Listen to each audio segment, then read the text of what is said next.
All right. Well, thanks everyone for joining the Women's Council of Realtors today. I'm the 2021 president and the co-owner of Soul Property Advisors. We are just getting started and already I think have the highest attendance we've ever had on one of our Zoom calls, which is awesome. So obviously an important topic, and it's going to be a lot of fun. So we're talking about etiquette and collaboration in today's crazy, hot, spicy sellers market. Things are, etiquette's important in the most normal times, and that's certainly magnified by the market that we find ourselves in today. So last year, the board of the Women's Council jumped in and started doing weekly Zoom calls, helping our members in our community around the theme of shift happens. We were all trying to stay nimble and on our toes and do the best that we could for our business and our clients and our families. And this year, a year into it, I think the dust has settled a little bit, and it's kind of the new normal is where we found ourselves. And our focus for the year ahead is business as unusual. So here we are in the new normal. And it's not just in Santa Cruz County, it's kind of all the markets around us and even across the country. But before we jump in and start talking about how to be the best versions of ourselves and work with our fellow realtors, I just wanted to introduce our board and our panelists. So I will hand it over to Jim Black. Morning, guys. Jim Black, All Cal Financial. Honored to be part of this great group of professionals, and super excited for three of my favorite people that are presenting today. Please don't tell them I said that. That three of my favorites. So I respect all of them in their own unique ways for their own unique qualities they bring to our community, and we're excited to bring you more events like this year. We have a lot of really cool speakers lined up for 2021. And can't wait to see you guys all live in person when the time allows and the vaccinations allow. So thank you guys for being part of this. Again, this will be a great insightful meeting of all of us how to work better, even with lenders being part of the equation, to make sure that we can help you guys have smoother transactions, have ethics play a role in how we do things. And I'm going to pass it over to Ace Estes. And thank you guys for being here. Hi, everybody. I'm Ace, owner of Dreamcatcher Properties in Capitola. I'm the 2021 Women's Council President-elect. And I just want to acknowledge all the Women's Council and Santa Cruz Association dignitaries on the call. We couldn't do all of these Zooms and everything that we do on WCR without our strategic partners. And I just wanted to highlight who our strategic partners are this year. We've got David Ling Real Estate, and Morgan will be talking today on their behalf. We've got Soul Property Advisors, Sereno Group, Room Real Estate, Ryan Buckholt at Flagstar Bank, previously Opus, Robin Ronzano at Chase Bank, Shelley Strail with Strail Legacy Planning Law Offices, also one of the members on our board, O2 Termite, Jordan Dodge Painting, and Sun Painting, Bellows Plumbing, Signs Up with Javier, Harbor Cafe, Lauren Thews with State Farm Insurance, and our newest strategic partner, Matt Coleman at Matt Coleman Law. He's on the call today. Thank you so much for joining us. Fantastic resource for our community. I highly encourage you to reach out to him for any real estate law needs. Matt, maybe you want to put your contact information in the chat, and any other strategic partners on the call, I encourage you to do the same so that members can reach out to you, because you've got so much to offer all of us. With that said, I'm going to hand it over to our two newest board members, Christy and Shelley Strail. Chris, maybe you want to introduce yourself first. Hey guys, I'm Chris Sheehy. I'm a certified financial planner and I have a background in finance. And I am the treasurer this year, and I'm stoked to be here. And I wanted just kind of express my gratitude for allowing me to join this group. And I'm here to help out with any questions around running the numbers on more or less any financial situation. Shelley, you're up next. Hi, everyone. I'm Shelley Strail. I am the founder of Strail Legacy Planning, local will and trust attorney, and I'm the 2021 programs director. And I found the Women's Council of Realtors through my sponsorship, and I wanted to know how to get involved. And then they invited me to join the board. So I'm really excited to be a part of the board and to get to know all of you. Thank you. And then I'm not sure where we're going next with that. Brandy? Yep. I got to unmute myself. So I am Brandy Jones with David Ling Real Estate. I am a past president from 2027. Past president, yeah, that's 2020, 21 are going. And I've been secretary ever since. I really enjoy WCR, Women's Council of Realtors, just to be another avenue for people to find ways to be better leaders in their industry, whatever it is, and to bring the community together.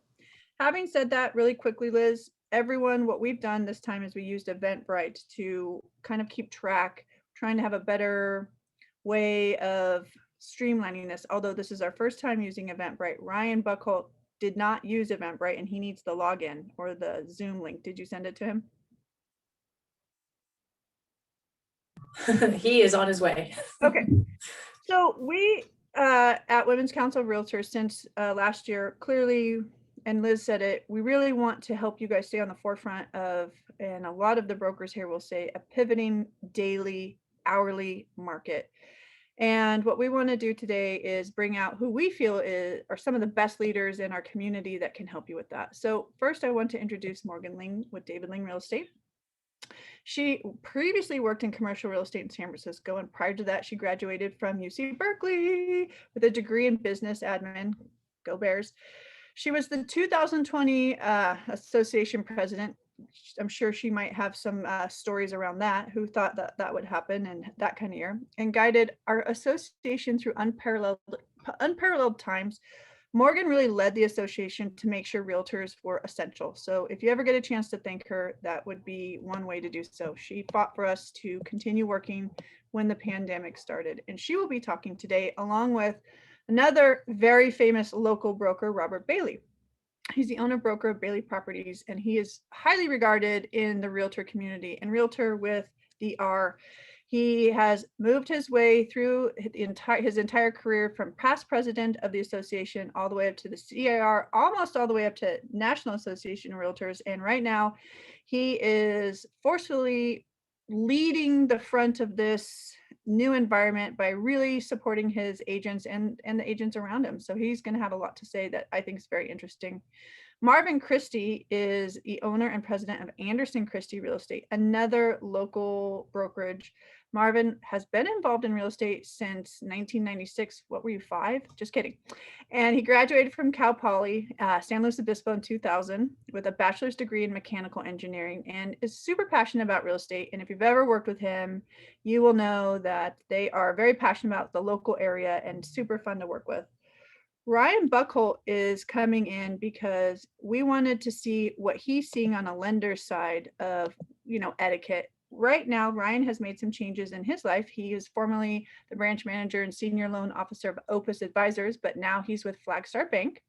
They have more than 600 different home loans, more than 20 years of industry with Ryan. Ryan is yet another local who works closely with appraisers, realtors, and the entire team. So he will have some fun stories to tell. And then, as we said, last but not least, Matthew Coleman. Matt is one of our newest strategic partners. He really is coming on in the sense of, I'm sure you brokers are going to love this, so that we have a better sense or have a resource for us to avoid litigation and pitfalls. So he graduated from Santa Clara University in 1996. He's available to assist real estate transactions and arbitration and litigation matters. He's been actively practicing for many years, and he's a great resource, I think, for all of us in Capitola to the Silicon Valley. So, or I should say Santa Cruz to the Silicon Valley. So Liz, why don't you tell us how we're going to run today? All right. Well, so our format is going to be kind of all the panelists at once, I guess, not all talking over each other. That would be rude. We are going to kind of define what the market is and why it is what it is, kind of talk about some best practices, what everybody's seeing, and advice for, how to show up for yourself and your colleagues and your clients. But we're going to start here with a quick poll, assuming I did this right, good old technology, and just want to get a baseline of what everybody out there is experiencing for themselves and firsthand. So here we go. So Zoom does these polls. Do you guys see it? Yep. Right on. So the first question is, have you been in a transaction recently, either as a listing agent or a buyer's agent, where you felt that the other agent has acted inappropriately? Brady and I were joking, more so than normal, right? And then have you worked with clients this year, either buyers or sellers, who have been a little inappropriate or rude or out of line? More so than normal. I mean, we're talking, we roll with the punches as real estate agents, Yeah. All right. Well, it looks like we've got most folks voting here. And it's, kind of a mix, actually. Wow, everybody has pretty well-behaved clients. So if you could show me where to find those, that would be great. And yeah, I'd say the majority of you, 68%, have been in a transaction where the other agent has acted inappropriately. So, we're all experiencing different things out there with our transactions. So first, if we could open it up to our fabulous panel and maybe start talking about, have you ever seen a market like this before? And, how would you describe it to agents and clients? What is this market? That's the question we always get. Why don't we go ladies first? Morgan, you want to kick us off? Sure, I'd be happy to. First, thank you guys for having me. It's a pleasure to be here and see all of you. This is a really interesting market. I joined my family's business in 2010, and I came in, and that was just sort of in the middle of the Great Recession. And that was sort of an extreme market in a different way.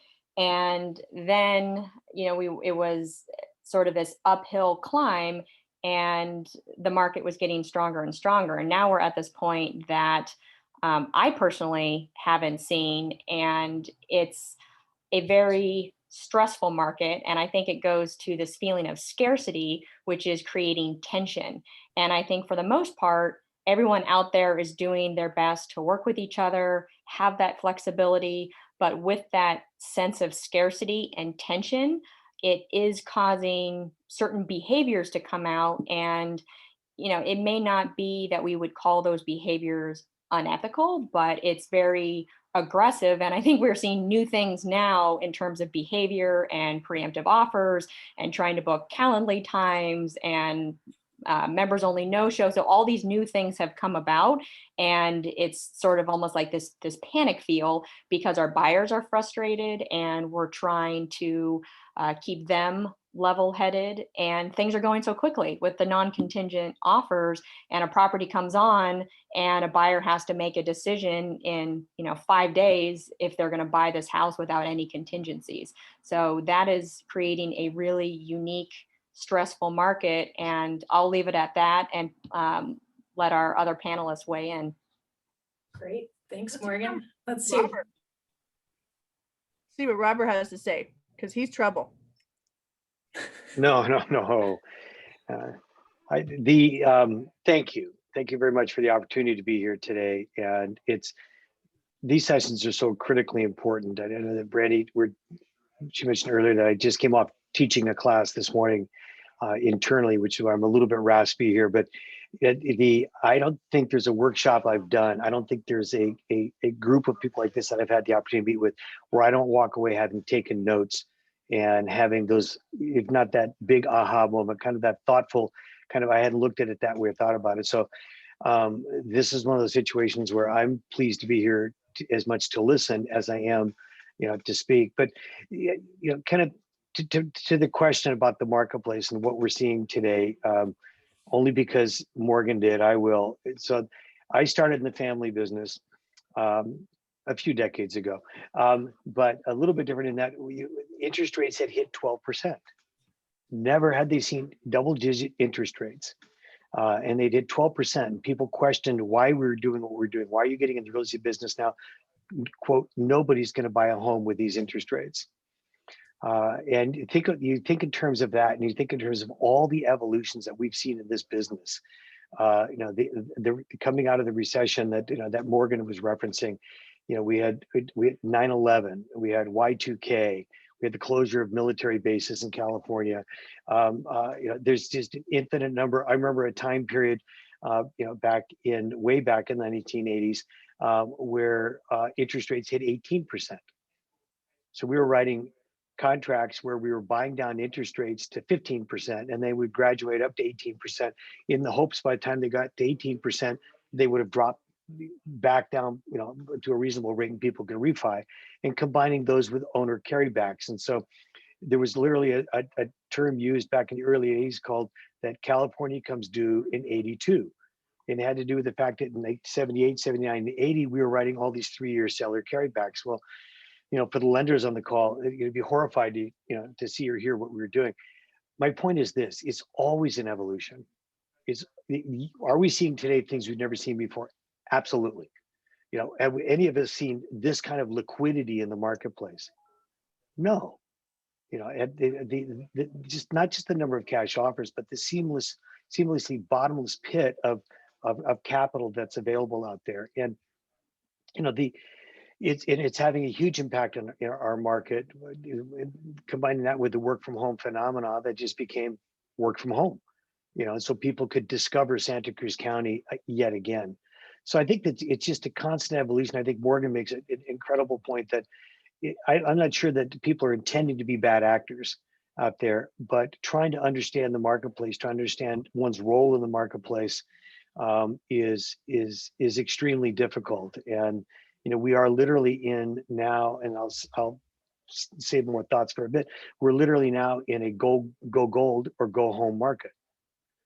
And most of us in our careers, whether they be 3 years long or decades long, have not seen it to this extent, to where there's in a normal market we might see 3 homes for every buyer to look at, and now we have 3 buyers for every home. And so everything has just kind of turned itself on its head, and I think the industry, not just here but across California, across the United States, is having a very, very difficult time evolving with it. So I think that's up there.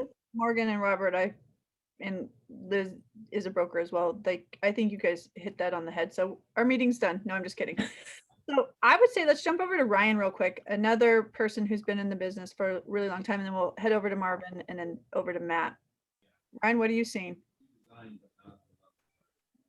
So first of all, so I've been in this business 22 years. I actually do loans all across the United States.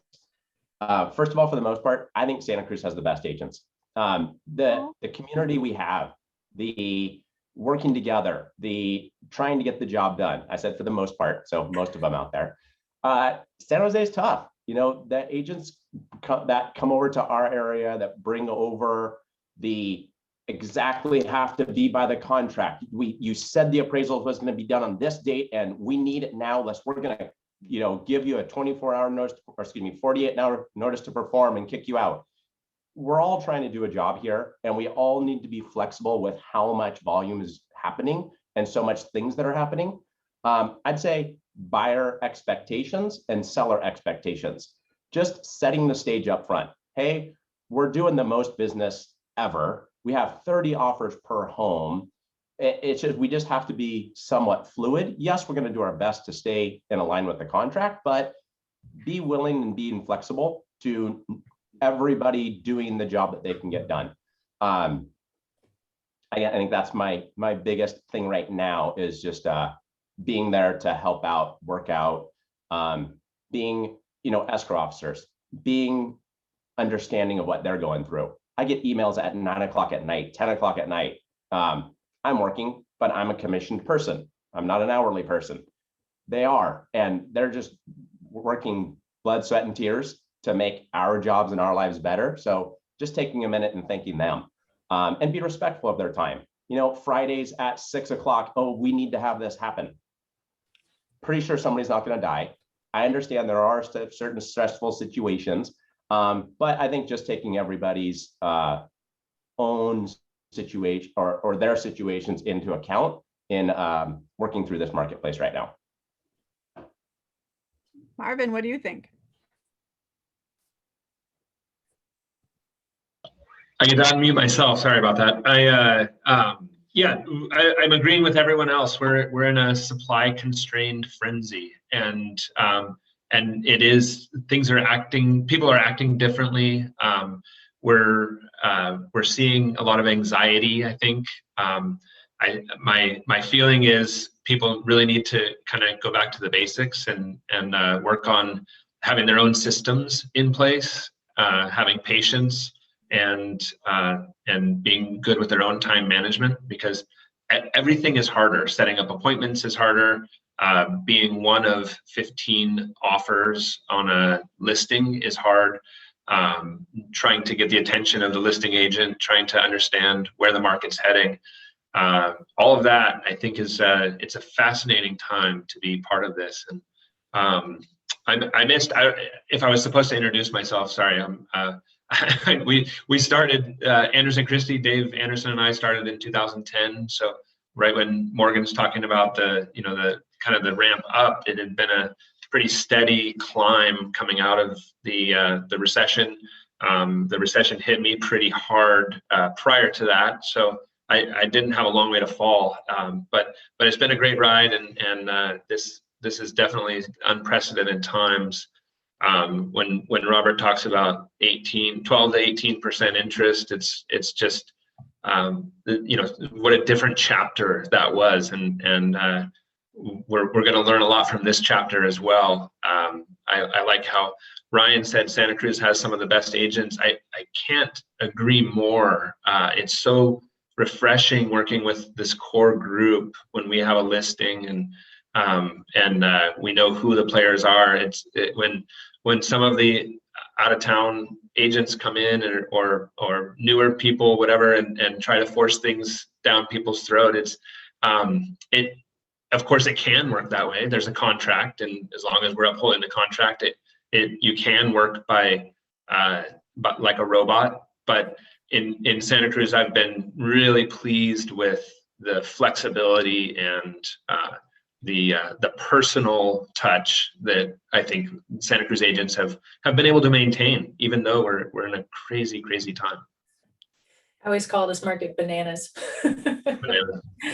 Well, thanks, Marvin. Well, let's shift gears here real quick. And sorry, Matt Coleman.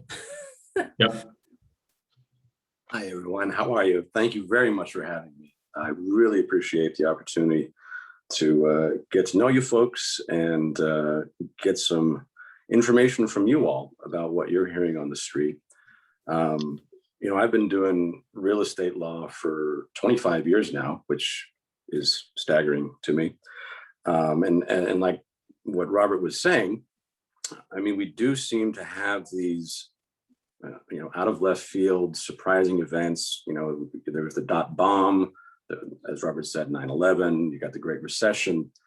But as you all know, the most common experience in real estate when it comes to at least residential purchases, it really always does seem in the Bay Area to be boom times.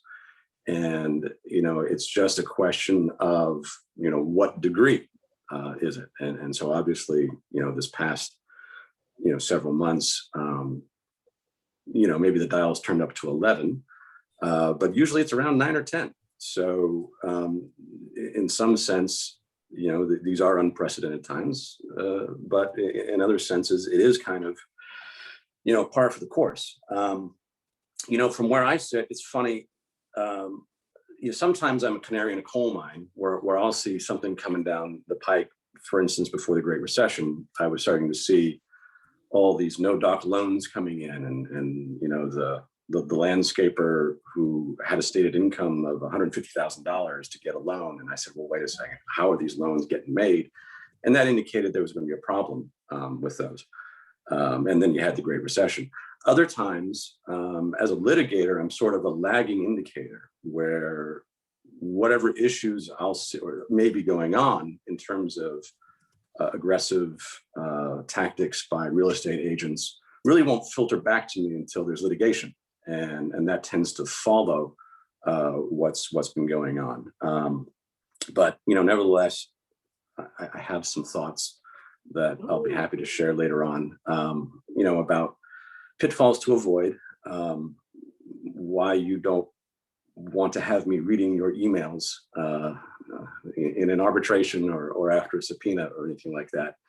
and some golden rules to keep in mind as you communicate, not just with your clients and not just with other agents, but also internally. What kind of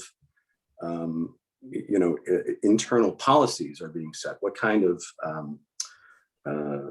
communication from the broker to the sales agents is going on in terms of how they run their business and that sort of thing?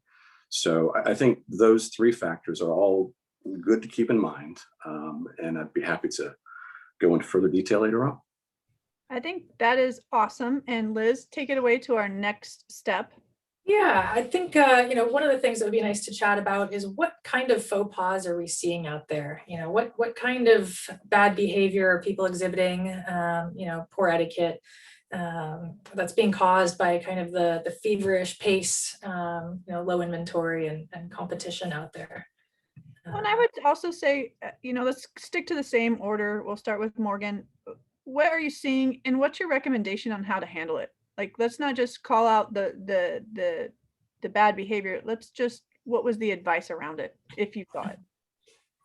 Yeah, and I think the last question we're going to get to is the actual, I think, etiquette. And so I have sort of a list of things there. So I won't go into my list quite yet, but I think some of the biggest pitfalls that I'm seeing as a broker are agents not being prepared. So maybe they're just now having a listing coming on and they haven't had one in a year. So they're not familiar with the fast pace of the market and the fact that it's really important to have their property ready to go ahead of time with all the disclosures available, because you're going to put it on and then you're going to get the preemptive offer with no contingencies, but then you haven't provided any of the disclosures. So it's an agent that maybe has been slightly out of the loop, or newer agents that might have been trained in lead capture, right? Because they're prospecting. That's where a lot of agents are trying to build their business right now, but they may be missing in some of the fundamentals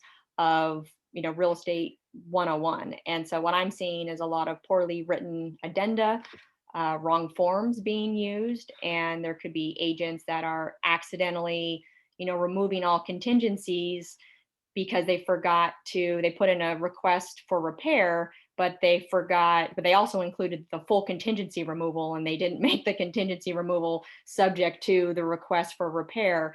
So my advice there is, really lean on a mentor, really reach out to your broker, because things are moving so quickly and you're trying to represent your client in the absolute best way that you can. And it's moving so quickly. So you really need someone in your corner if you're in unfamiliar territory. So I will leave it at that and make room for other comments. Yeah, so it sounds like part of your definition of etiquette is proper paperwork. Yeah, I have a whole list that I'll get to, but I think it starts with being prepared for the market, getting your client prepared for the market. What are the expectations for your seller and it's having that conversation in advance, and that, are we setting an offer date? As the agent, am I going to put on there that we have an offer review date, knowing that no matter what, I'm going to get preemptive offers? So letting the seller know in advance, how do you want to handle that? Do you want to give me written instructions that I could add to our listing agreement that state that I'm not to present these offers until the specific date? So that way, when I do get the preemptive offer, I could let that buyer's agent know that I do actually have written instructions from my seller not to present these offers, and we really are sticking to this date. Because if you don't have these conversations with your client in advance, the client isn't prepared, and it's also frustrating to other buyers agents, right? You see an offer review date, but right now I feel like it means nothing, because are they sticking to it? Are they not? So if the agent themselves is not prepared for this market, it causes all these ripple effects that continue down the line. Yeah, that's a good point. The offer deadline, and in the private remarks, the listing agent reserves the right to accept a preemptive offer, and just kind of thoughts around that. Robert, Morgan makes some great points there, and by the way, Brandy, I got a little bit jealous of your setting, so I had to move. I love that. So we're having a good time. So now hailing from San Francisco. Yes. Morgan makes some great points there, and I have my list of thoughts on etiquette about etiquette, and yet even while Morgan's talking, I'm writing more things down. When you really look at the marketplace, and Scott Cheney coined this phrase with us just decades ago. There's no such thing as a good market or a bad market. There's just the market, and it really is incumbent upon us to evolve to that marketplace, and because we can't really control it. I mentioned a few minutes ago that there's more liquidity in this marketplace than any of us have ever seen, and it's changed the dynamics of our market dramatically. But it really goes down to three basic tenets. It goes down to communication, cooperation. Well, I'll just stop with those for a minute. Just that the communication and cooperation aspects of the business, and you're seeing a lot of agents out there, and I'm not sure that it goes to, and I think Marvin mentioned the same thing about the newer licensees. I dare say that there are some of our newer licensees in the business, and this kind of gives it a yin and yang, that know the purchase contract and know the forms better than some of the veterans, because we are a very collegial business, and realtors don't read, and their reading skills don't get better the longer they're in the business. And so I think some of the newer people to business may actually be better technicians, but don't understand the nuances. And that goes back to the communication and cooperation aspect of this, because if we really think in terms of the core of what we do, it's all about building relationships. It's all about building relationships of trust. Well, that brand new agent may have the best relationship of trust with their client that we can imagine, and they may even be a fairly good technician on the purchase contract, but they don't understand the nuances of the rest of it because they're not part of the club yet. They haven't been there, long enough. And so I think that's an incredibly important factor of the marketplace that we're in. And Morgan mentioned the kind of the lead generation out there right now, or the e-lead generation of agents, where now you've got somebody who may be relatively new to the business, or conversely, you may have a veteran that's been doing this for 25 years, but now has a client that they've never even met. They don't understand. There hasn't been a lot of probing going on, a whole lot of dialogue. And so that's kind of the opposite side of that same coin, so to speak. It's still a nickel. We're just looking at opposite sides of it. And so I think that's the really great challenge in today's marketplace, is the whole aspect of communication. And there's a couple of examples that I could give there. And probably, gosh, what would I start with on that? I think that the issue of the preemptives. We spent a year and a half, 2 years talking about off market, and they really weren't off market listings. They were simply off the MLS. They weren't off the market. They were just part of a private club. They were being shared with our best friends, and not being shared with the unwashed masses. Well, the NAR did everything they could to kind of solve that issue, and we, being as clever as we are as an industry, we keep figuring out the ways around it. But if we really think in terms of that as an issue, now you come forward to where we are today, with how fast paced the market is, and what's happening with the preemptive offers. I think Morgan made a very good point about setting that time frame, and then living to it or living with it, and then what happens if you're not. I spoke with one of our agents this morning that the seller wanted to review and respond to a preemptive offer. And he said, "What do I do?" I said, "Well, you've got to get a hold of everybody that has shown and inquired about that property to let them know that the seller's advocating a change in the time frame." The response is, "Well, wait a minute, that's 50 people." And I said, "Yeah, it's kind of tough being a listing agent today, isn't it?" I said, "But as tough as you think it is, how'd you like to be the buyer's side?" As I mentioned a minute ago, a few minutes ago, it is a go gold or go home marketplace. So, I think the real core of this business right now, and there's the several of the issues that we could touch on, is the communication aspect of it. But I want to make one other comment, and then I certainly want to hear Matt and Marvin and Ryan on this. But Matt made a comment about that he's in a lagging indicator business. So he's looking at what happened after the transaction and putting it back together again. And we tell agents so often, you better make sure that your transaction can tell a story, because you don't get to write a new chapter after it closes. And so what story is it that you want your transaction to tell? My concern, and I'm starting to hear this from the attorneys that I've had an opportunity to speak with, and certainly what's happening through CAR, is that these non-contingent offers are clearly going to be a lagging indicator. We're very excited about getting a transaction put together today. And I know we may get a chance to talk about disclosures and that here in a minute, but getting a transaction put together today, it's boom, it's done. There's no contingencies. It's going to close in 21 days. But to Morgan's point about preparation, and what are we doing to prepare not just our buyers for a non-contingent offer, but what are we doing to prepare our sellers for the aspect of the idea and thought of a contingent offer? And something I say quite often to people: buyers and sellers don't think this stuff up. We do. And if we're going to think this stuff up, whether it be the off MLS marketing or the preemptive offer or the non-contingent offer, we need to make sure as an industry, and it's going to speak to protocol and etiquette, that we've properly prepared the clients for the net effect of that. So just a couple of thoughts there. Those are amazing. And it sounds like between Margaret and Robert so far, it's like communication, whether it's written or verbal, is really starting with your client, and then it makes it much easier with the agent. So that seems to be one of the big takeaways. So Ryan, what are you seeing? What are some behaviors that you've seen and how to resolve them with I guess we could call it this intense market? So I'm going to also go into communication. So communication, like for example, had a situation where listing agent is totally cool. We haven't released contingencies yet because we have a few issues that are out of our control that we need to clear up, and we're waiting on the United States government to clear these up. Listing agent's great, totally like, hey, yeah, do what you can. Whereas buyer's agent took that as, we're going to get kicked out of escrow.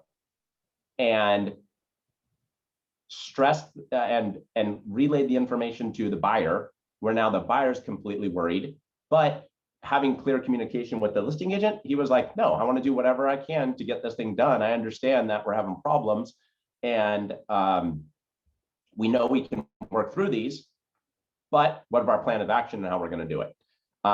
So again, I think communication, these days with texting and everything, you can read a text so many different ways and not really understand what it's saying compared to talking to somebody.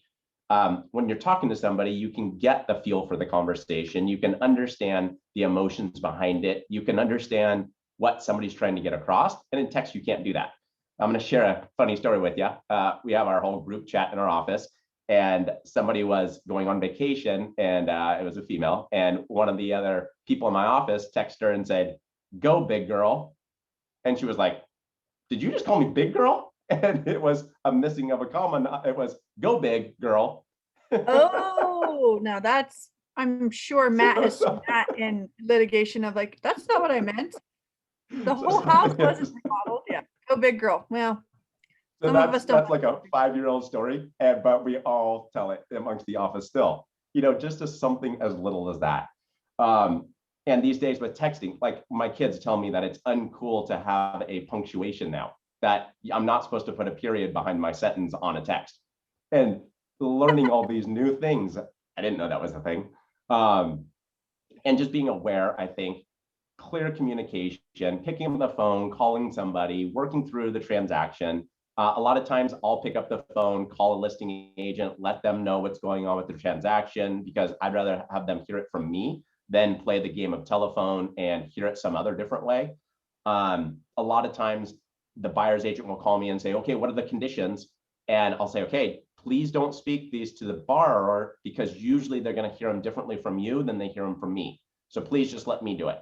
And they go, okay, I promise, just tell me what they are. And I'll tell them, and they'll immediately get on the phone and try to do their best to explain what it is I need. They get it wrong, and the buyer calls me and says, I already turned that in. And it's like, no, that wasn't exactly what I needed. This is exactly what I need. So I think letting the parties do their job. I understand that there's some people out there that need pushing and need help and need to show the urgency. But when you stress the system, I think it's Morton's law, everything just exactly works the opposite direction. I had this lady who is stressing the system. I'd rather have the borrower sign off his loan documents, it go to mom was co-signing, sign off her documents, and then come back. She was like, no, this is super adamant. We need to get this done now. You need to split the package. You need to send them in different places. You need to do whatever it takes to get this done now. My seller needs it. Okay, whatever. What happens? Borrower signs, the mom signs off, FedEx loses the package. Totally gone, off the face of the earth, no idea where it went. That delayed us for 4 days. That's just Morton's law. When you stress the system, bad things happen. Yeah, I think, just a little patience goes a long way, and realizing that there's just some things that are going to pop up that are out of our control, and having a little grace and humor goes a very long way. And we're all a team and we're all in this together. That gets lost on some folks, unfortunately. So let's see, I think we're on to Marvin next.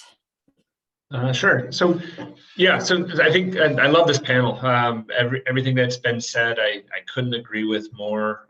Lack of preparation for a listing is a huge deal when we're faced with this. The biggest pitfall I see is the zero contingency offer. We've always been advised against it. We've always been able, from my experience, we've always been able to avoid it in literally every situation until this year, until the last few months. It hasn't been a deal changer as it is now. I believe that I think we've completely successfully avoided zero contingency until the last 6 weeks, and now we've been involved with, I think, 3 of them, and it's mind-blowing. It doesn't make sense. It's not the way the process is supposed to work, in my opinion. I know over the hill they're used to it, and everyone makes it happen. But as Ryan's talking, things come up. He's a lender. These zero contingency, it doesn't mean they have the cash to close it. It means they're really sure that Ryan's going to pull through, and they're not going to have a problem getting the document they need from the federal government. That's a lot to rely on when we're making a contractual promise. And so anyway, I love what everyone's talking about. I do see that as our biggest pitfall, and I also couldn't agree more that picking up the phone is the best way to solve the pitfalls that we're seeing. Picking up the phone is so much better than an email or a text. Having a human-to-human conversation, I feel like that is lost in the frenzy.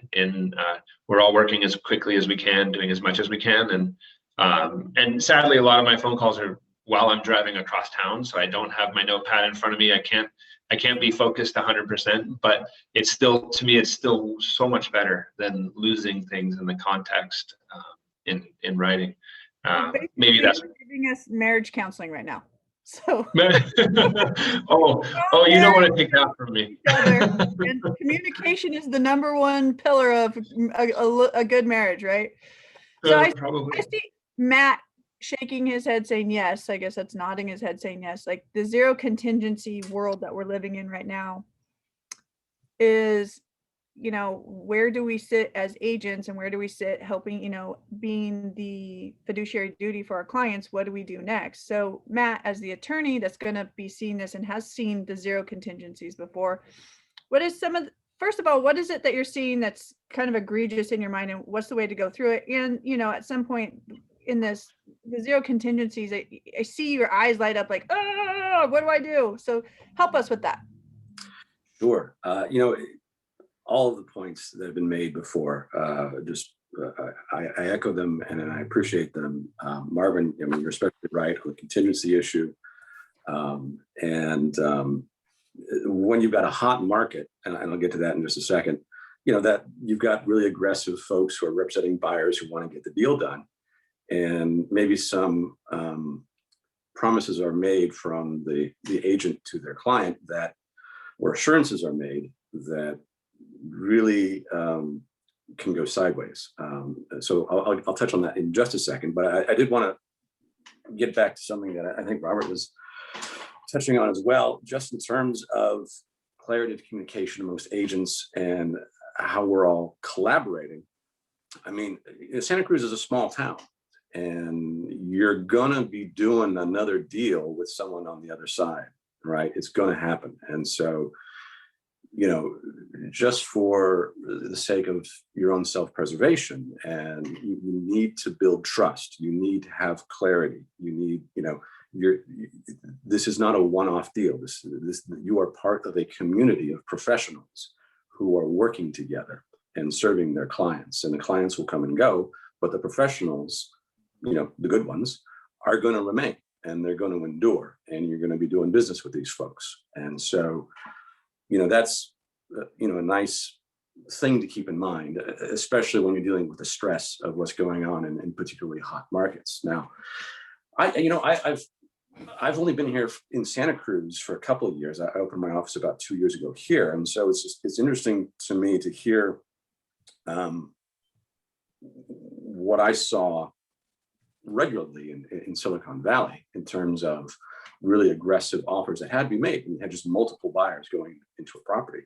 The one pitfall on the contingencies that I've seen is when you have a buyer's agent advising a client to go real aggressive on the contingencies. No, you know, you can waive physical inspection contingencies, and then they'll say something like, well, if something comes up, you can use a different contingency, like a loan contingency, to get out of it. It's like, actually, no, it's not as easy as that. And you know, you got some specific, you have to establish in that a physical contingency, if you're exercising it, that there were grounds to exercise that. It's not a get out of jail free card, right? You can't go to a loan contingency and say, oh, well, that didn't come through, therefore I'm out, I'm pulling a parachute on. I've seen a lot of folks lose their deposit because they thought they could get out of a deal by using a different contingency than the one that actually was the reason why they were getting out of the deal. And so I always caution, you know, buyers, sales folks on that, especially when you've got a hot market like this. I just want to interject really quickly so everyone can read.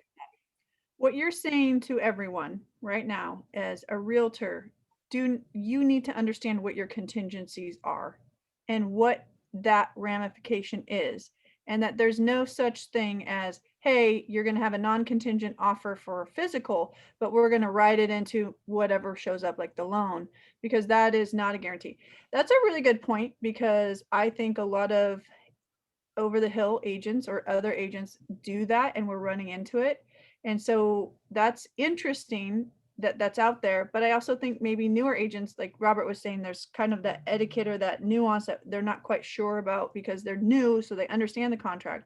So I think as we all evolve together, whoever's been in the business as long, like that one piece is go back to the basics. Go back to the basics of the contract. So thank you for sharing that.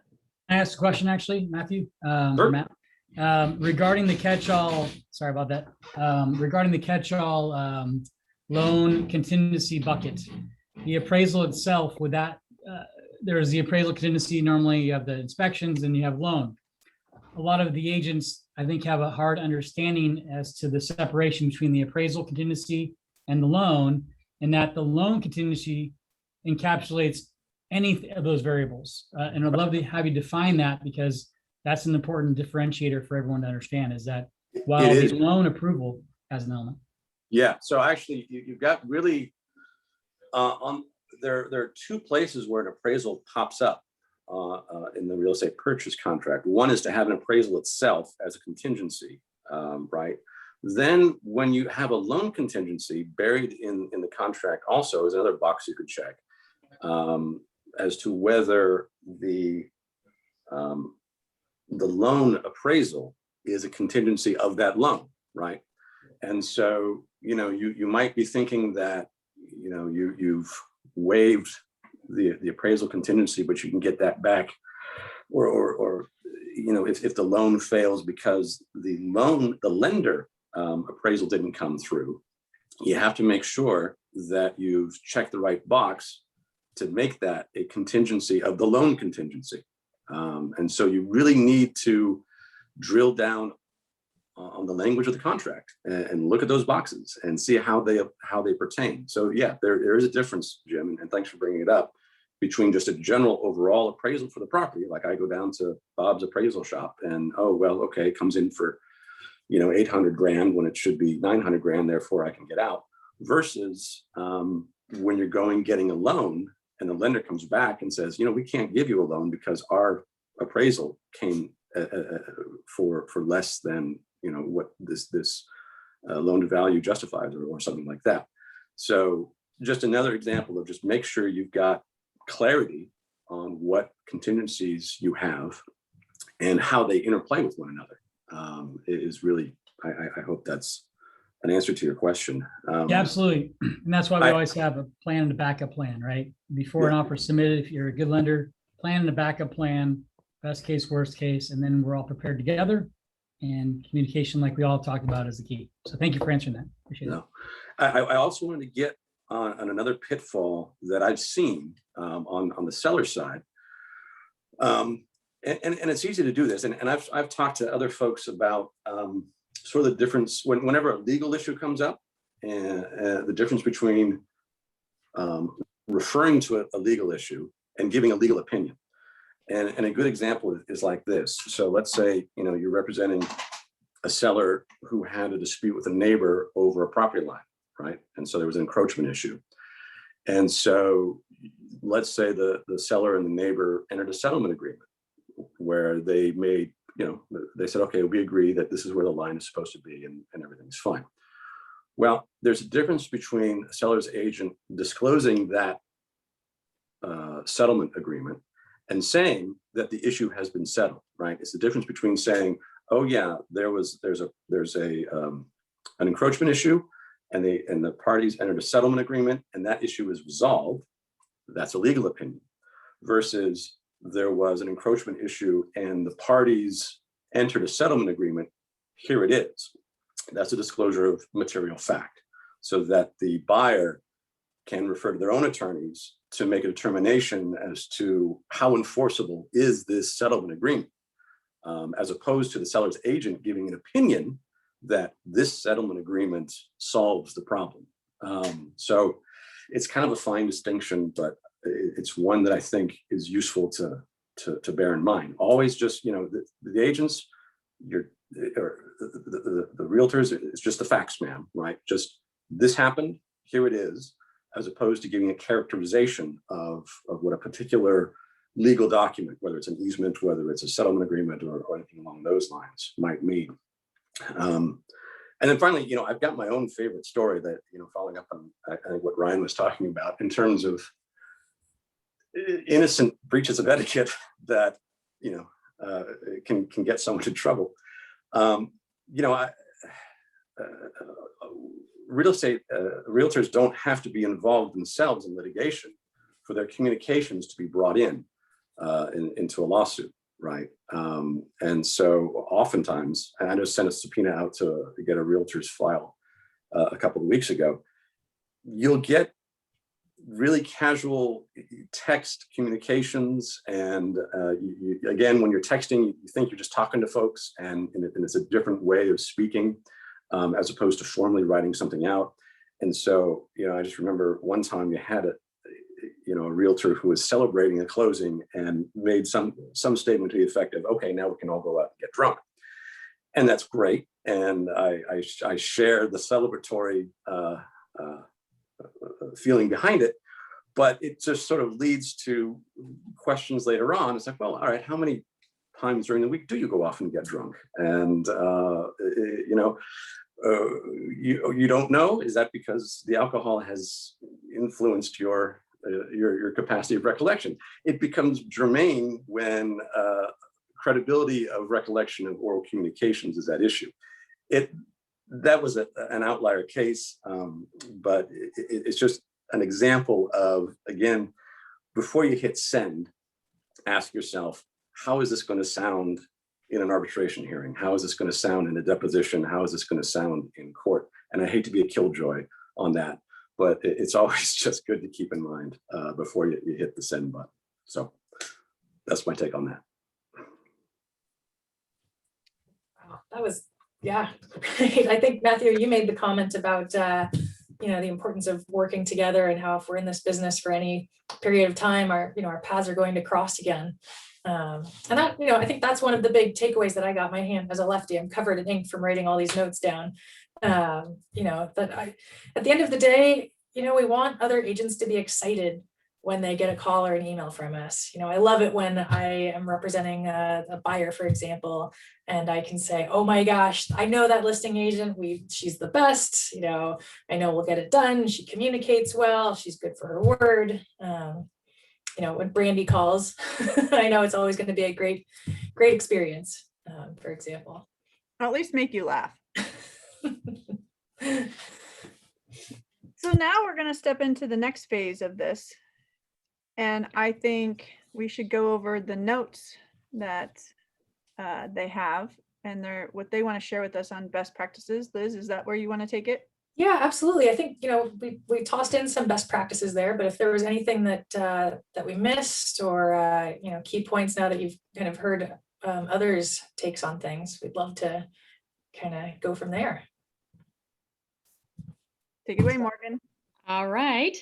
I wanted to follow up and add one comment to something that Matt said, and, you know, trying to use a different contingency to get out of a sale.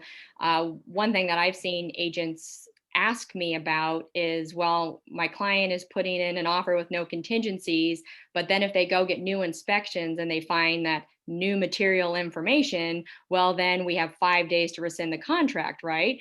And my said, if you're going into a non-contingent offer and that's the strategy, that's a pretty poor strategy, because the way that our contract is written, it's not black and white. There's a lot of gray in there, and there's a lot of open to interpretation. So just because the buyer thinks they found new material information and that they're going to cancel and get their deposit back, the seller may not agree. And of course, you need mutual agreement to release the deposit. So if you end up having any type of dispute, you're going to be over visiting with Matt Coleman, and you know that's not going to be so good. My favorite quote about communication is, the biggest problem with communication is the illusion that it has taken place. And I always like to tell my agents to use what I call summary emails. And word choice really, really matters, right? So if you have a client that's going to be writing a non-contingent offer, you can put some of these comments in an email and say, you know, we discussed this on the phone. We discussed your concerns about the property. Is this your understanding of how we're moving forward? Or we met this contractor in person. Here are some of the things that he said.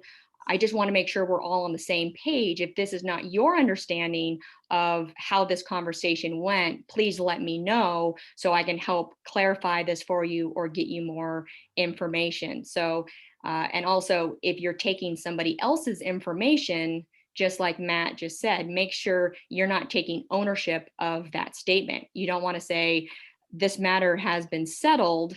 How great. It's, well, per the seller, they gave me this document, you know, take a look at it. So don't take a fact that somebody else said and make it your own statement, because now you're the one passing on that information, and you could be giving a buyer a false sense of security, like you're saying it's okay.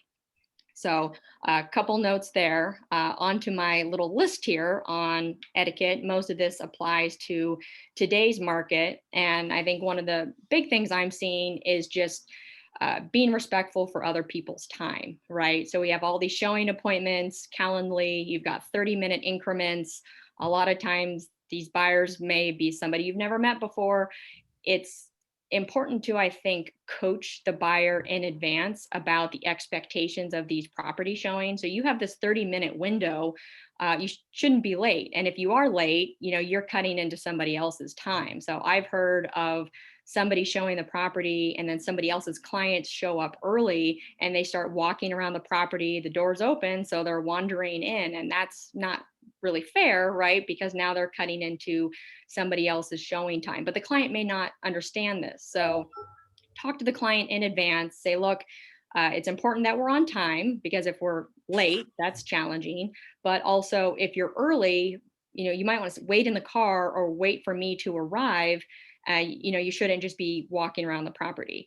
If you are at the property and now you're approaching the end of your showing time and the next group is there, well, it would be good to be cognizant of the time, move your clients out to the yard and maybe finish your conversation outside, so the next group has their time slot and has the appropriate time to be moving through. And of course, don't bring a bunch of extra people. If you're the listing agent, don't say somebody else can stop by and view the home during somebody else's showing time. This is probably the number one complaint I'm hearing right now, is that people being there in your showing time. Or if there's a CBS code on the lockbox, which is call before showing, and so there's this extra security feature, just because you now have the security code to get in the house doesn't mean you can come back anytime you want, because now you know the code for the lockbox. Another point just to make is you may know the next agent that arrives, but I personally don't recommend handing the keys to the next agent who is going in. I would always put the keys back in the lockbox, because that agent could hand the keys to the next person, and who knows who ends up with the keys at the end of the day. But you are the last one registered as accessing that property on a lockbox. And the last thing you want to be is the responsible party if the doors are left open, something is stolen, or something in the property has been damaged. I also want to mention that offer review date. That's another big thing. If you're putting an offer review date in there, are you sticking to that offer review date? I feel like that makes you look not very good as a listing agent if you have an offer review date in there and then all of a sudden the property goes pending and you have not called all those other agents, as Robert mentioned previously, that have showed interest in the property. Another thing is the property being on the MLS members only no show, but then mysteriously goes pending. So if it's really no show, it shouldn't be shown. If you want agents in your own office to be able to see the property, then you shouldn't put it on the MLS yet. Then it should be an office exclusive. As soon as it goes on the MLS and the no-show status, nobody should be seeing the property, including agents in your own office. Another one of, yep. On that one, I think that's one of the things that we're all learning together. And, you have people that have a history of being in the real estate industry. So they're like, yeah, go ahead and see it. It's no show. And now you're starting to see people be really adamant, like no show. Like it not only is it no show, you're seeing in the agent notes, no show. But I think I have heard people say, but I can show it even though it's on the MLS to our people in our brokerage. Yep. I think that's a great point right there. Some people don't understand that. Yeah, no show is no show, but it can be an office exclusive. So maybe your seller isn't ready to have it out to everybody, and maybe they're still painting, maybe they're still moving, but they're okay with a few people taking a look at it within the same brokerage. So that's classified as an office exclusive through the MLS. But as soon as you're telling agents about it from other offices, you're advertising it, you're putting up a for sale sign, at that point you have 1 business day to put it on the MLS.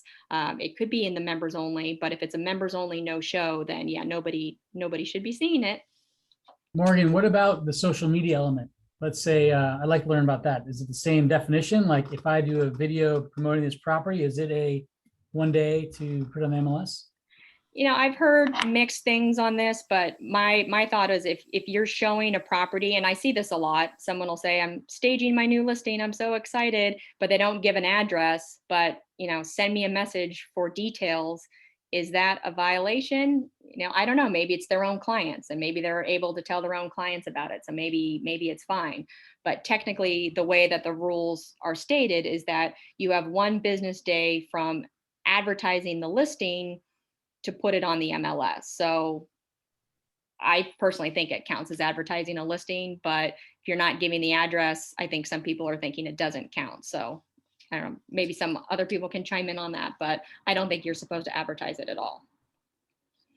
Another one of my favorites is never talking badly about a property, especially when you're in the property. I mean, in this day and age, there's Ring cameras, there's recording devices. You know, we don't know what's around, but we also don't know who's there.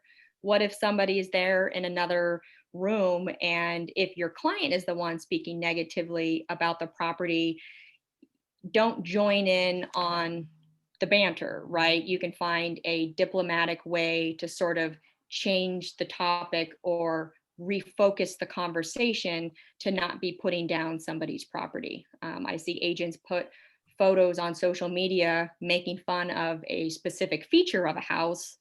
And if that's an actual home that's for sale in our community and you're making fun of it, imagine if you were the homeowner and you think your house is, you know, maybe it's dated, but it means everything to you. I can't imagine if someone was like making fun of my house or my decorating. So, you know, keep humor tasteful and just avoid talking negatively about a property. It sounds like more of a private conversation that you and your client can have on the phone after touring the property. I just want to chime in, and Liz can too. I think everyone needs to understand in this day and age, you're all recorded, whether you are or not. And Robert and Marvin and can chime in. Like back in the day, it was one thing to be there, but now you just don't know where the cameras are. And I personally had the seller be an agent call me and say, well, your clients don't look like they're interested, because they were looking up and he was holding his chin like this and he saw it on the ring. He was trying to figure out what they did with he was just thinking. So it's out there. Yeah. Yep. Yeah. And even though sellers are supposed to disclose that and, you know, put cards out, it's not always the case. And last but not least, it goes back to just respectful communication. Usually it's with the other agent, and that is, you know, don't use inflammatory language, don't use accusatory language. I highly suggest never accuse anybody of lying. That is just a really, really strong, bold move. There are other ways to go about it. You could ask somebody, you know, could you clarify this for me? I think there might be a misunderstanding. This is what I was thinking was the case, but that doesn't look like that's occurring here. Can you let me know what's going on so I'm not confused? Versus, I can't believe you did that. You lied to me. As realtors, we're supposed to be the buffer, right? We're the buffer between our client and the other client, and that's a really magical position, and we have the ability to really guide where something is going to go.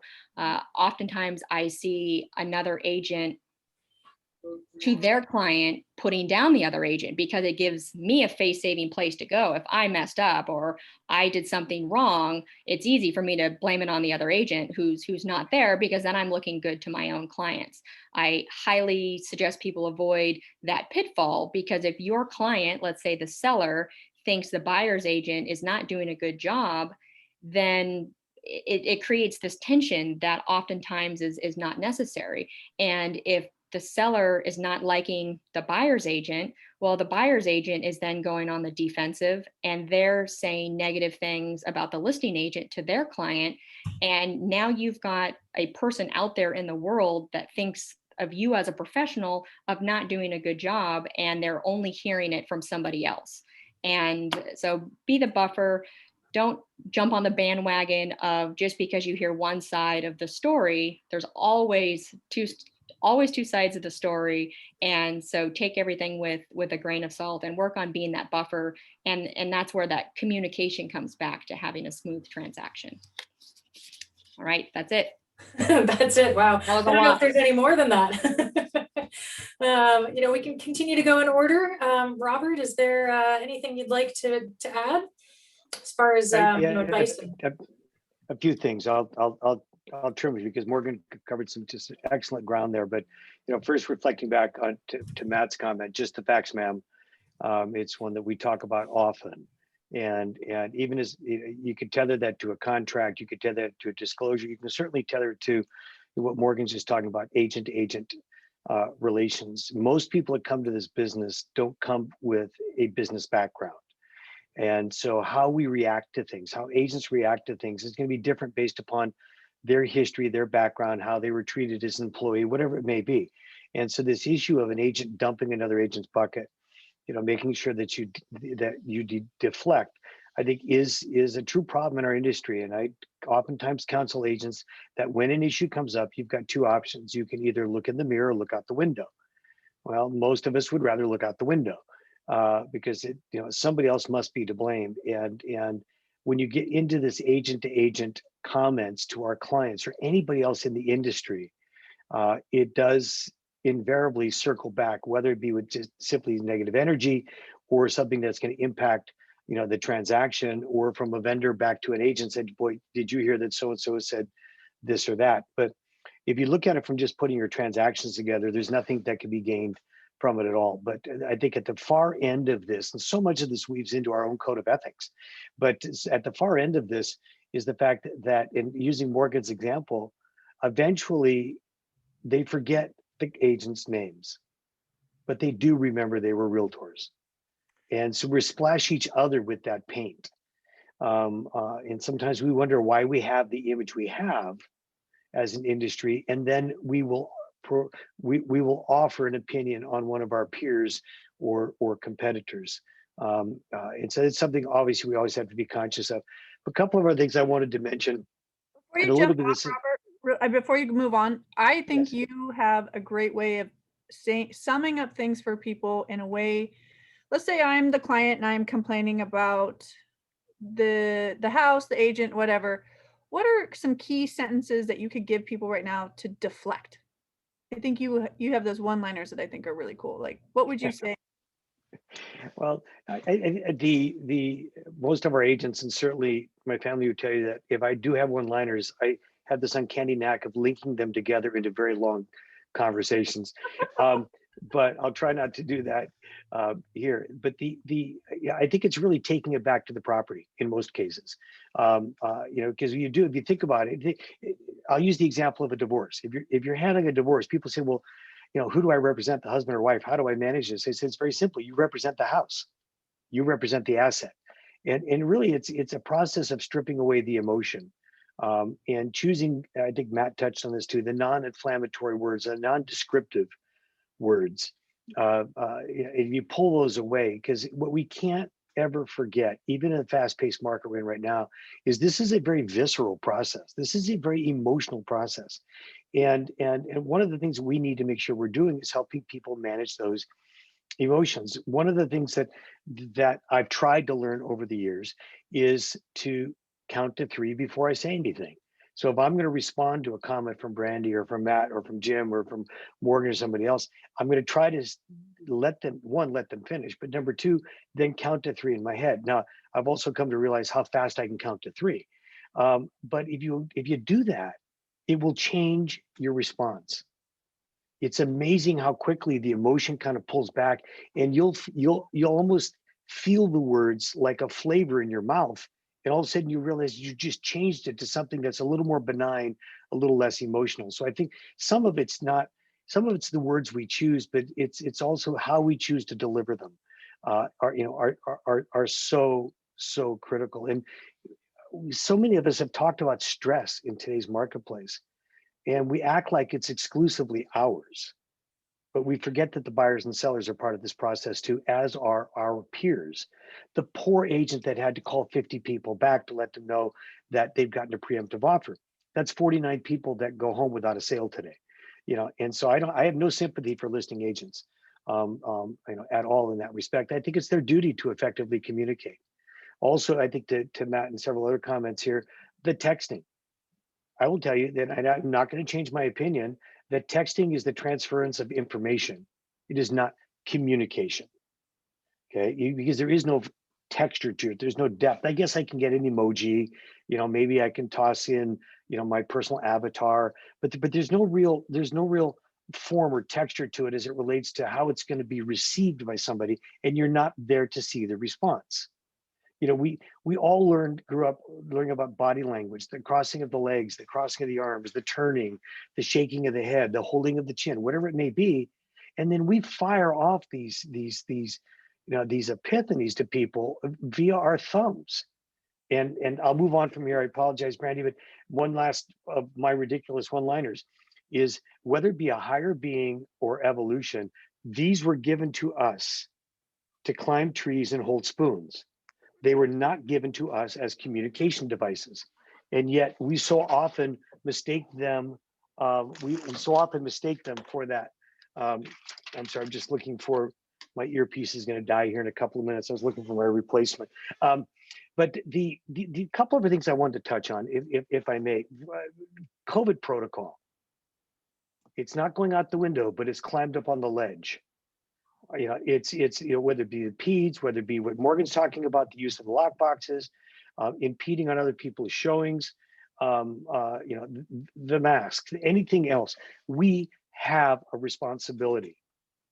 I could share with everybody on this screen, 2 pictures I got over the weekend of open house signs. Now, by the time you get to the open house, there's a proper protocol there, supposedly, for how one's going to go in. We are such a clever bunch for figuring out how to round the edges of things. And this is one of those areas, even though the numbers are descending and the world is opening up, we have a duty to our peers to be compliant as it relates to what that protocol is. And I'll use that to jump over, and I'll try to speed up here. I apologize. The showing of properties, Calendly, a very powerful tool. Whoever invented the 15-minute option ought to be drawn and quartered. Because you cannot. It makes me feel great as a listing agent that I had 40 showings today, and yet nobody can effectively see a home in 15 minutes. Right. We're creating pressure that doesn't need to exist. Extend your offer time date for an extra day to pick up the other 20 showings. But for gosh sakes, give people a proper amount of time. And that's one of the ones where our egos get in the way. And we're not thinking like a buyer's agent. We're not thinking about a buyer at all. So I think that's from a protocol standpoint. The other one that I want to make sure I mention, and this goes back to texting, is and this is me personally, I cannot speak for the rest of the industry. If I want to be a grocery clerk, then study at the school of highest and best. All right, just put out 6 counter offers, all just say highest and best, and then try to convince somebody that that's negotiating versus just clerking, because you're leaving a world full of people guessing at what they should come in at, what's right, what's appropriate, and we're completely forgetting that these are buyers that are going through all these emotions as to what they can't afford, want to afford, and everything else. So I do not believe it's in the seller's best interest to go out with the highest and best response, nor do I believe it's in the industry's best interest. To do that. We've received in the last couple of weeks. Excuse me, go ahead. Yeah, just to recap that, so everybody who's new and been around, what you're saying is not necessarily, like, it could be a communication, like, what is it going to take to get this property? And somebody says, bring in your highest and best. And or sometimes you actually see it on the counter, bring in your highest and best. Just elaborate a little bit on that. That is not helping the seller. Go on. It's not helping the seller, because you've got buyers that are guessing at a price. I mean, you've got a home that's on the market at $1.2 million. And you've got multiple offers. And then you're just telling everybody, well, just bring in your highest and best. Well, you'll never know whether or not you got the highest and best. You may miss the best buyer because some form of negotiation they learned, some other place they've been burned, whatever it may be.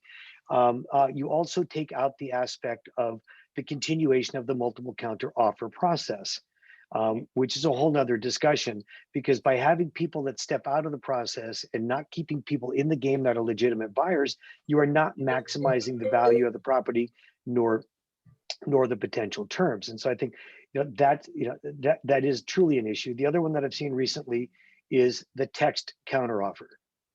And I know that there's selling South Beach. I know that there's the Manhattan $1 million listing. I'm painfully aware of all the people running around in shiny shoes and no socks on TV that are selling multi-million-dollar homes on these, right?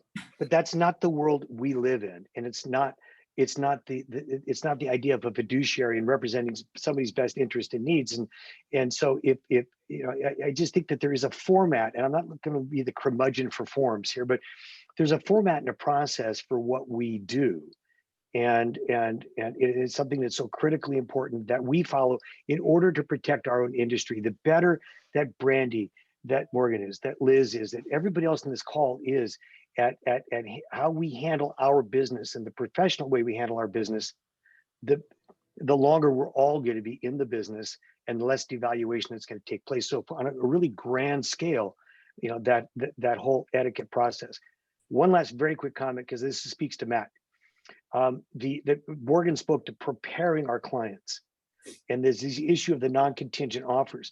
I am very concerned that we are going to be, as listing agents, facing attorneys who are going to want to know, what preparation did you do with your seller in order to have them accept a non-contingent offer as it relates to pre-marketing inspections, disclosures, all of that, but also helping them assess the risk of slamming the door on the buyer's fingers and not giving them some time in order to take a deep breath, to let the ether wear off, and take a look at the property. As our counsel has told us, you're better off to have an escrow fall apart in the first 3 days than spend 3 days in mediation.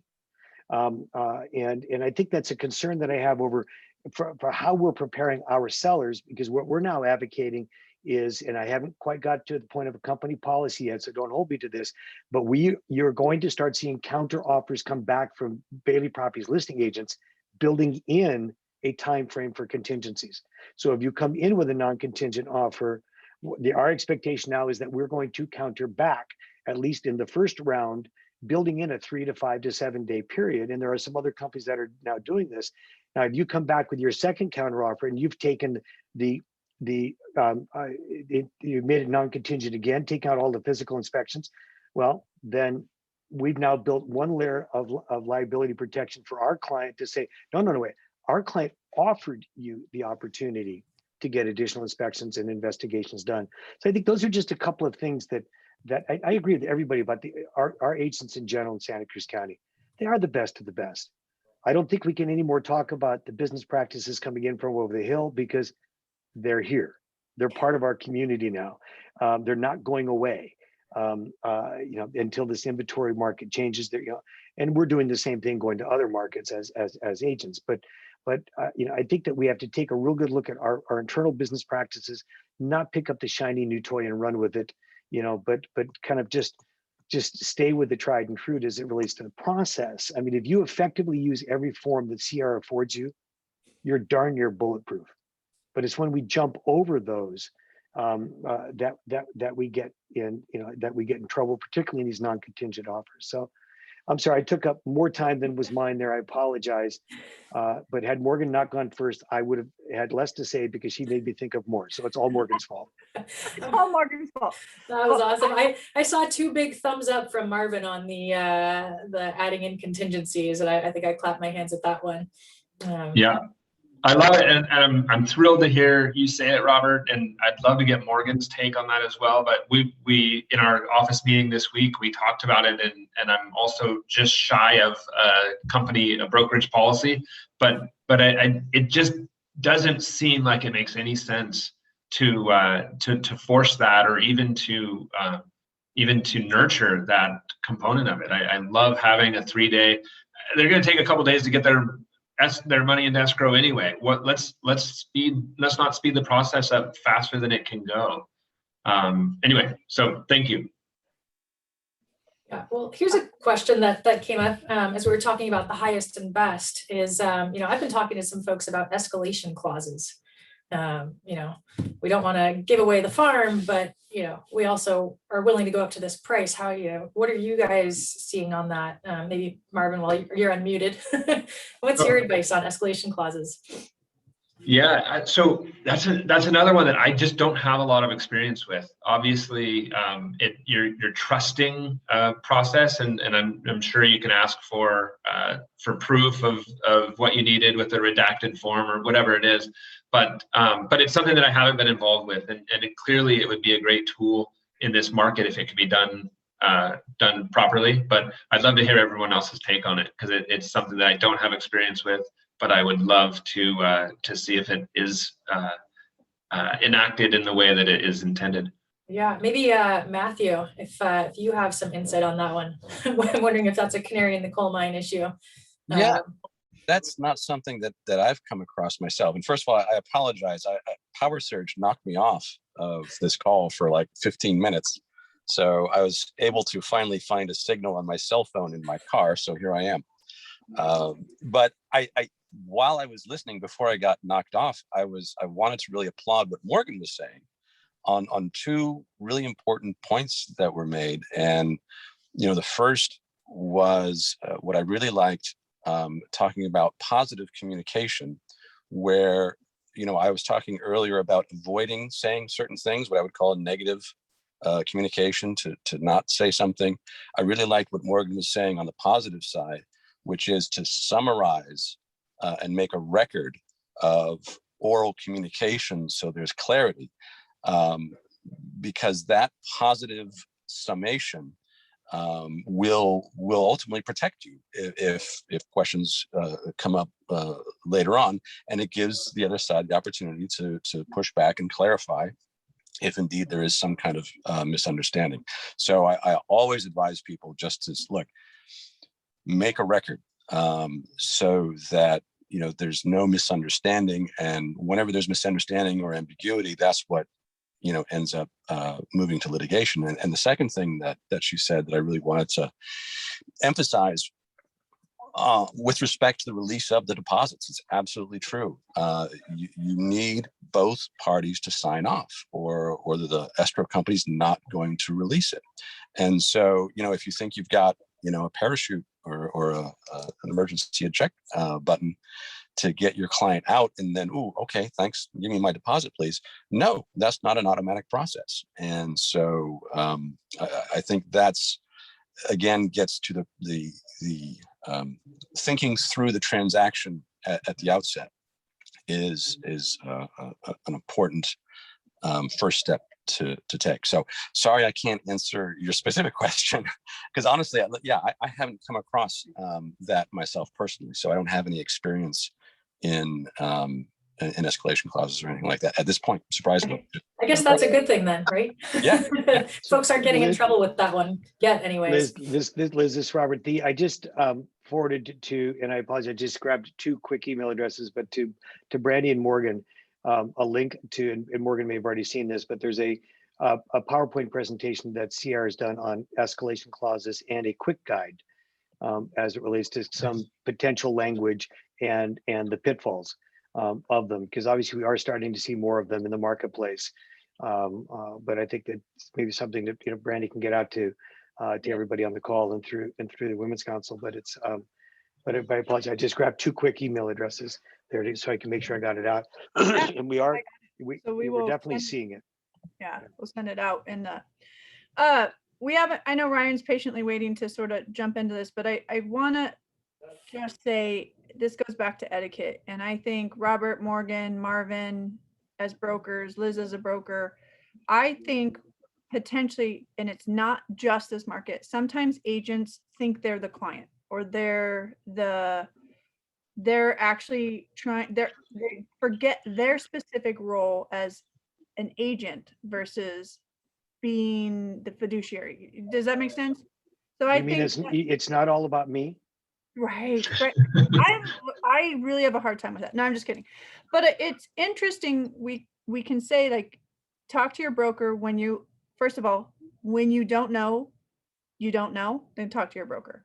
So back to Ryan, wherever there you are. Ryan, some takeaways on, here's where I kind of want to focus, but you can add whatever you want.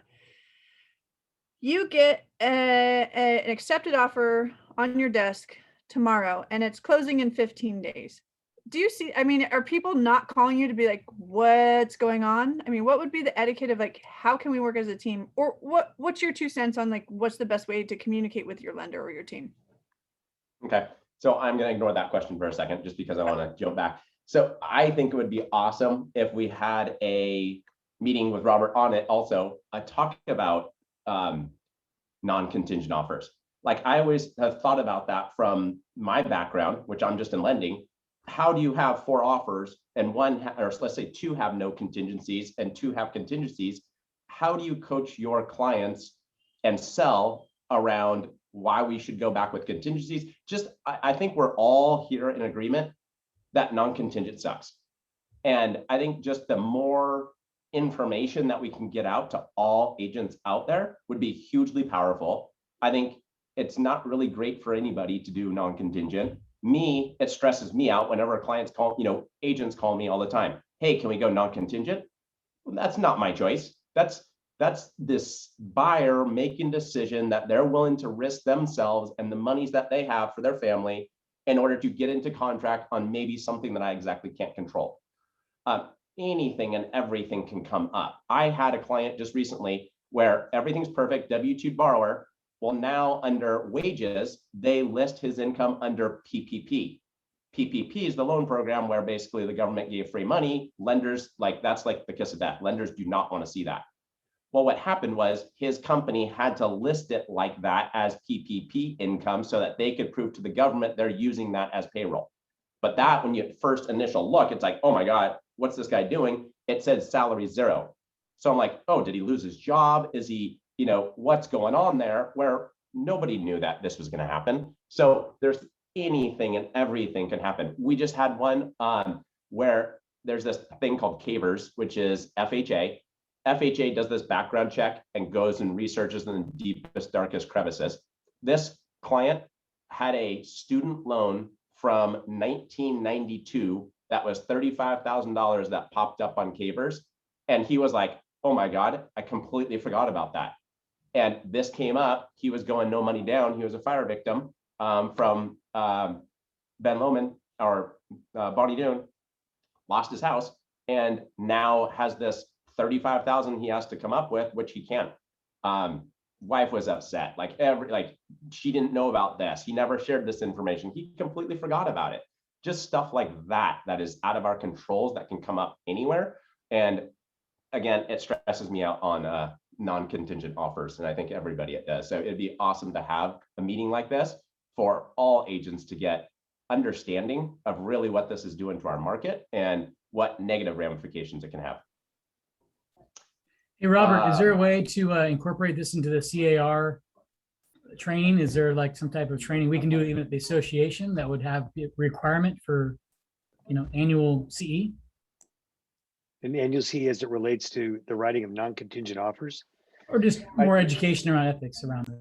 Yeah, and there's a lot of discussion going on, and I don't know, Morgan may know who from our region is sitting on the appropriate committees at CR, but there's a lot of, I know Pete Cullen recently sat in a meeting where they talked about a lot of legal issues, including non-contingent offers, preemptive offers, off MLS marketing. And so there's constantly discussion there. I think there's a resource like the one I just sent out to Brandy, that CR is constantly publishing legal Q&As and quick guides as things come up, and they've become very, very relates to that. So, and so I think I think another panel of some sort, and I may not, I just as soon be the student in that one and listen in, because I think I love the dialogue, but I think it's clearly something that's got to be looked into more. And we've got, from a risk management standpoint, I think we've got to get a better understanding of it.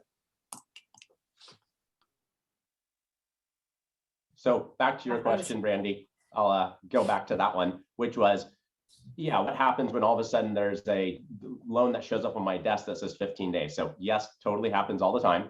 I even have agents that call me and say, hey, how quick can you do finance contingency? I'll say 14 days.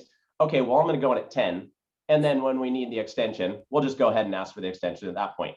And then on day 9, they're calling me like crazy going, dude, it's tomorrow. And I said, hey, we had a conversation about this. And I told you, but the seller situation is so different. They have a moving truck lined up in front of their house and they really have to get this done and everything else. And they bring it back to me. And it's like, come on, you promised me in the beginning that you'd have my back, knowing that this situation is hard. So yeah, that does happen to come across my desk. I always try to go back to the agent and tell them, hey, we just ordered the appraisal. The appraisal says it's going to take us 8 days to get back. You wrote a 7-day appraisal contingency. I think you should let the buyer's agent know as soon as possible. No, we'll just wait until the 7th day and we'll deal with it then. And then again, they're like having the listing agent call me. Why didn't you tell me that the appraisal wasn't coming until then? And, so that leads me into my next thing of staying centered and not getting perturbed by everybody else and things that are coming at me. That is really like, so a couple of things in there, Robert, on the 1, 2, 3, that's huge. Just being able to actually listen to the information that you're given, think about it for 3 seconds before you go out and start speaking again. So I took a class back years ago with Mark Janod, introduced me to it, and it was about thinking before you talk. And, that's one of the things that they talked about, and that's not in our society. So I've trained myself to do that. And I sit there, take the 3 seconds and think about what the person's saying first before I answer. And it's amazing how many people are like, what, aren't you going to say anything? What's your answer? Like, they're so jumping down your throat, and you're just like, give me a second to figure out what you're saying so that I can figure out what is the problem here so I can help solve that problem of what it is that you're asking. I get listing agents that call me and jam me with a bunch of statements without any questions. Like, the finance contingency was on Friday. Now the appraisal is this. And now we are going here. And my sellers need to move. And just berate me with bullets of all these information. I just sit there and listen. I got what you said. I completely understand. That I am still going to have a meeting. I'm still going to have our finance contingency done on Friday, just like I said at the beginning of the conversation. So even though they went there and just berated me with bullets, said nothing but statements, there was no question in there. And there's nothing that I can do because I told them I won't have an answer until Friday. If I wouldn't have said that answer if it wasn't true in the beginning. So understand that Friday is where we need to wait till because of this that needs to happen. And even training my loan agents to sit back and not speak when there's not a question being asked. Again, that's a skill, because people do want, I think human nature is to help other people and to give them answers they want to hear, because you want to feel the sense of taking care of somebody. When really, if you do talk or try to give them answers they want to hear, just get yourself in trouble because now you're making promises that you can't keep. So I think taking a second, thinking about the call, thinking about the conversation before you make an answer is a huge skill. I have, again, listing agents who call me that I really have to protect myself in that not getting jabbed by people and not getting into the defensive mode and just listening and being a buffer, like Morgan was talking about. That's really a skill. The more you can take yourself out of there, the more you can diffuse a situation, the more you can calm everybody down and come up with the right protocol, but do it in an easy, calming, collective manner is, I think, the more successful you're going to be. My other thing is treat everybody like they're your customer. Me in my office, my loan agents who work for me, they're my customers. My secretary is my customer. The title company is my customer. The notary is my customer. I need to treat every single person with respect, because eventually it's going to come back around where we're going to work together again, just like Matthew had said. It's a small community. We're going to be coworkers again. We're all coworkers of each other. People think that they're, butting up against each other and that I'm the listing agent and I'm the buyer's agent. We're like trying to jam something together. No, for the next 30 days, you guys are coworkers. You guys have to communicate. You have to cooperate. You have to be good to each other. I had a situation where in Idaho, they were buying a brand new house and the toilets weren't in, and I couldn't close on that house because the toilets weren't in. But the builder was the one who has the toilets on back order. But then the buyer thinks, well, because I'm the one who picked out these extra special toilets, they can't get installed because they're on back order from wherever the heck they're being made.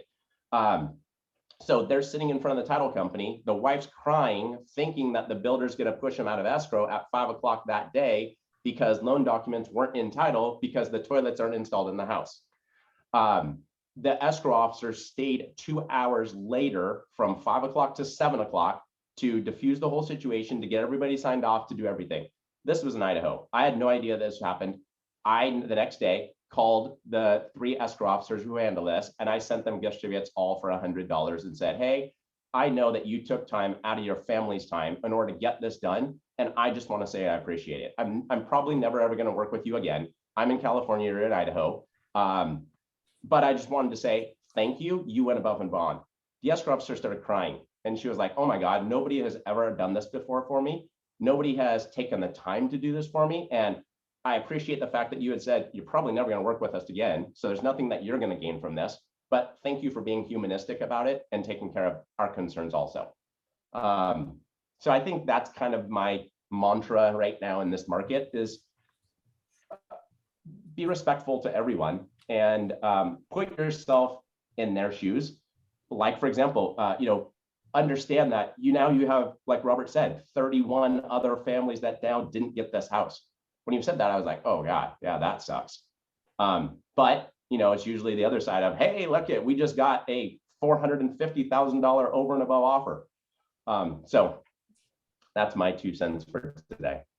I think that's super beautiful. I think it's Marvin's turn next, and it's getting to 12:45, and I know people are getting super busy, but anybody that has a good book on listening and communication, put it in the chat so that people can look, because I think what we're hearing is communication seems to be so key to this business that, a resource might be nice. So, yeah.